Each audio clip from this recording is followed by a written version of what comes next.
There is a rhythm built into Jewish law that touches almost every part of how a person works, lends, borrows, and gives. It shows up every week. It shows up every 7 years. And it shows up every single time money changes hands. Today, I want to walk through 3 practices, Shabbat, Shmita, and Tzedakah, and look at what they actually say, where they come from, and how they functioned as real economic and social institutions, not just religious rituals. Let's start with Shabbat, because it's the most familiar one and the easiest to misunderstand.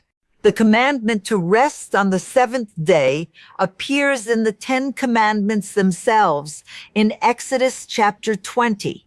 It says, 6 days you shall labor and do all your work. But the 7th day is a Sabbath to the Lord your God. You shall not do any work. A second version of the commandment appears in Deuteronomy chapter 5, and it gives a different reason for the same law. It ties Shabbat to the memory of slavery in Egypt and to liberation. 2 reasons, same law, one rooted in creation, one rooted in freedom. What's important here is who the law applies to. It's not just for the head of a household. The text in Exodus 20 specifically includes sons, daughters, male and female servants, livestock, and even the stranger living within the gates. In a society where labor could be coerced, where servants, animals, and dependents worked at someone else's command, Shabbat placed a hard legal limit on that command. 1 day in 7, no one could be made to work. That's not a minor detail. Ancient Near Eastern economies generally had no fixed universal rest day at all. The 7-day cycle culminating in mandatory rest for every laborer, regardless of status, is part of what scholars point to as one of the distinguishing features of Israelite law. The rabbis of the Talmud took the prohibition on work and defined it with enormous precision. The Mishnah in Tractate Shabbat chapter 7 lists 39 categories of forbidden labor derived from the kinds of work that went into building the tabernacle. Things like plowing, baking, writing, kindling a fire, carrying objects between private and public domains. The logic is that if these activities were necessary to construct a sacred space and that construction was suspended for the sake of Shabbat, then those same categories of effort define what work means for everyone, every week. Economically, the effect of this is straightforward, even if the reasoning behind it is theological. A mandatory stop on commercial activity changes the shape of a person's week. Trade halts. Production halts. People are forced to attend to things other than ongoing labor, meals, family, study, reflection. The Talmud, in Tractate Beitzah, page 16a, records the teaching that a person's annual income is fixed between Rosh Hashanah and Yom Kippur, except for what is spent on Shabbat and festivals, which is treated separately and not deducted from that fixed allotment. That's a homiletical teaching, not a literal accounting principle, but it tells you how the rabbis wanted people to think about Shabbat spending. Not as a drain on resources, but as something set apart from the ordinary ledger of gain and loss. It's also worth being precise about what Shabbat is not. It's not a personal productivity hack, and the Talmud doesn't present it as an investment strategy. It's a legal obligation tied to specific categories of prohibited labor with real consequences in Jewish law for violation. Historically, in agrarian and early commercial Jewish communities, the practical effect was that Jewish merchants and laborers closed their businesses for roughly a day and a quarter each week from before sunset Friday to after nightfall Saturday, while operating in economies where their non-Jewish neighbors didn't share that rhythm. That created real friction and real disadvantage at times, which is part of why later rabbinic authorities developed extensive law around how Jews could structure business partnerships, loans, and transactions to remain Shabbat observant without being commercially unviable. The institution survived for thousands of years precisely because the law adapted to keep it workable, not because following it guaranteed prosperity. Now let's move to something with a much more direct and literal connection to debt and property, Shmita, the sabbatical year. Shmita is described in two main places in the Torah. Leviticus chapter 25 lays out the agricultural side. Every seventh year, the land of Israel itself is supposed to rest. No planting, no pruning, no organized harvesting for sale. Whatever grows on its own is left available for anyone. The landowner, the poor, the stranger, even wild animals to take according to need. Deuteronomy chapter 15 adds the financial dimension. It states that at the end of every 7 years, creditors are to release loans owed by fellow Israelites. The text is direct. Every creditor shall release what he has lent to his neighbor. He shall not exact it of his neighbor and brother, because the Lord's release has been proclaimed. This is a real legally binding debt cancellation, not a metaphor. In its plain biblical form, Shmita wiped out personal loans between Israelites every 7th year. Deuteronomy 15 is explicit that this was meant to address inequality directly. The chapter opens by saying the goal is that there will be no poor among you, while also acknowledging a few verses later that poverty would in fact persist and commanding open-handed generosity toward the poor regardless. This created an obvious practical problem. As the 7th year approached, why would anyone lend money, knowing the debt might be canceled before it was repaid? The Mishnah, in Tractate Shavuot, acknowledges this tension directly, and it records a major legal innovation attributed to the 1st century sage Hillel, called the prozbul. A prozbul was a legal document filed with a court, transferring the right to collect a debt from the individual lender to the court itself, because the Torah's release applied specifically to debts owed to an individual, and courts were not bound by the same restriction in the same way. The prozbul allowed loans to survive the Shmita year intact, while still keeping the underlying value of the law on the books. The Mishnah in Tractate Gittin, chapter 4, explains that Hillel instituted this for the sake of the proper order of the world, mipnei tikkun ha'olam, because people had stopped lending to the poor as the 7th year approached, which defeated the entire purpose of the original law. The prozbul is a striking example of rabbinic legal flexibility. The rabbis didn't abolish Shmita debt release, but they built a structured workaround, so the law wouldn't backfire on the very people it was meant to protect.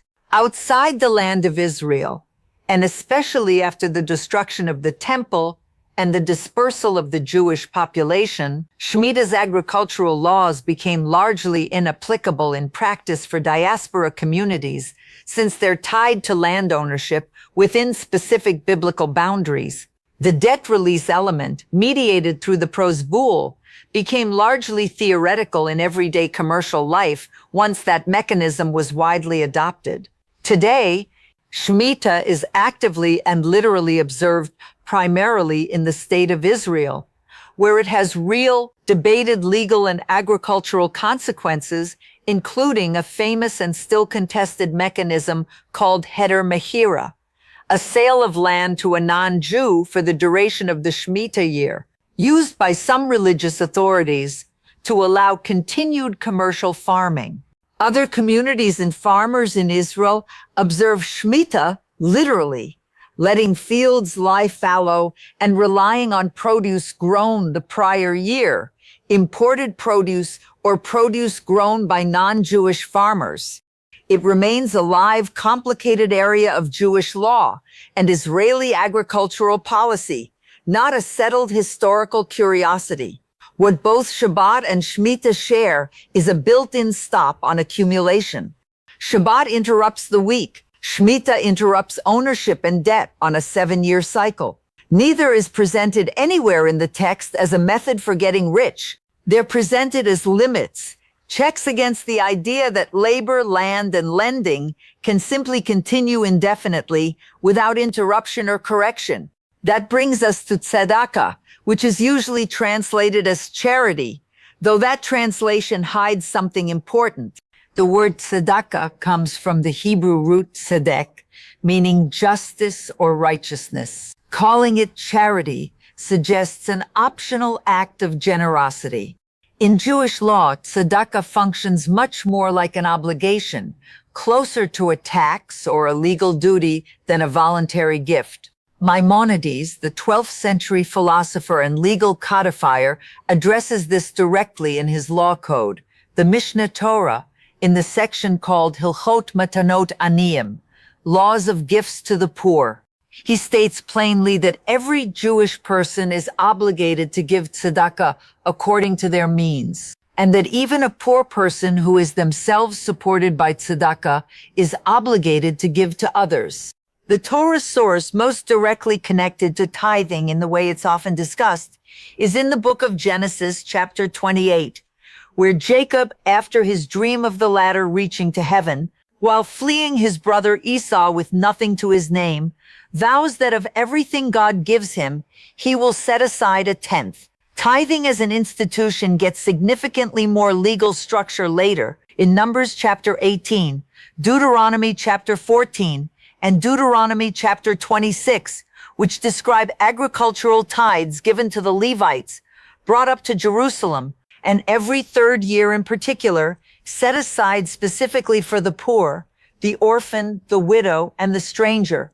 This third type is called ma'aser ani, the poor tithe, and it's a distinct, separately tracked category in the rabbinic tithing system described in Tractate Ma'azerot and related texts. The widely cited figure of giving 10% comes from these tithing laws and was carried forward into later rabbinic guidance on tzedakah specifically. The Shulchan Aruch, the 16th century code of Jewish law, compiled by Rabbi Yosef Karo, addresses tzedakah directly in Yoreh Da'ah, sections 247 through 259. It states that the standard, ordinary practice is to give a tenth of one's income to tzedakah, that a praiseworthy person may give up to a fifth, and that giving less than a tenth is considered stingy, though it also makes clear that someone of limited means is not expected to give an amount that would impoverish them or make them dependent on others. Maimonides, in that same Mishnah Torah text, lays out his well-known 8 levels of tzedakah, ranked from least to most praiseworthy. The lowest level is giving reluctantly.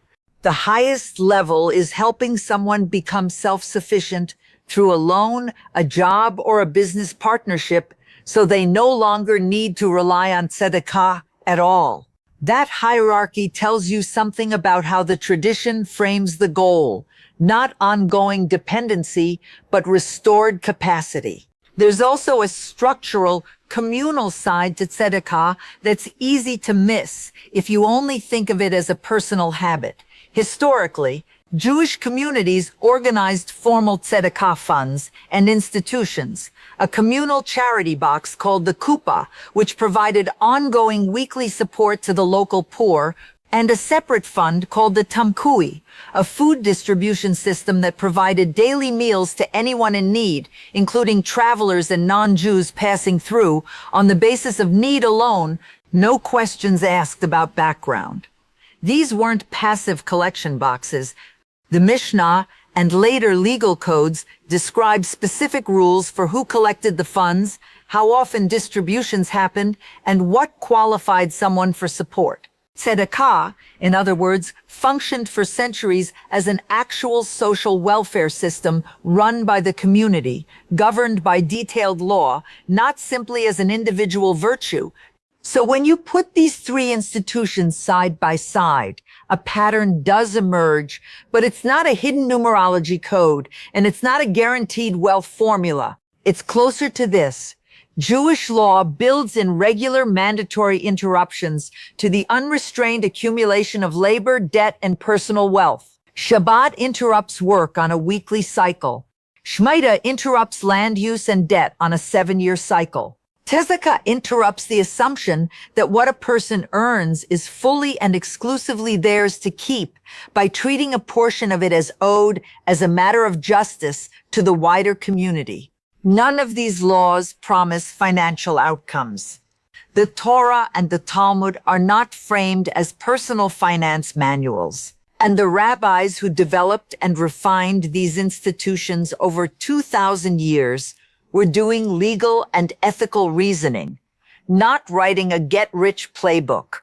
What they were doing was building a structure for a community to live inside, one where labor has a limit, debt has a horizon, and wealth has an obligation attached to it.